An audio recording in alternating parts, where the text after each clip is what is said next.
Welcome to Succeeding in a Digital World. We live in a world where technology is a huge part of all our lives, where we can connect with people or information online whenever and wherever we want.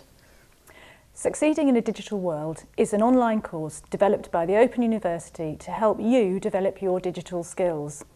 You'll be accompanied in this course by 3 fellow learners, Manuela, Michael and John, who also want to develop their digital skills. But what do we mean by those? Well, it's not just about being able to use a computer or a smartphone, is it? No, but it is also a little bit about feeling confident with those new technologies.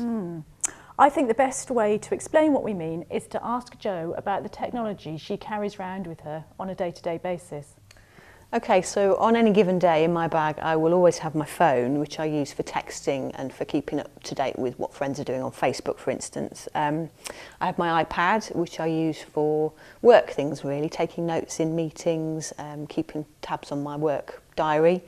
I've got a Kindle which I use for reading books on the move, so that might be on the train or it might be on holiday. And then I have a laptop as well, which I tend to use for longer pieces of writing. So all of these things individually represent really more computer processing power than we've had at any point in history. But to make them work well for me, I do need to develop a particular set of skills. Wouldn't you say, Wendy? Yes, and those skills, those digital skills, they would include things like communication skills, networking skills, and being able to find and use information. But above all, it's about developing a critical mindset in how you approach using these new technologies. Yes, and how useful would you say this is for university study?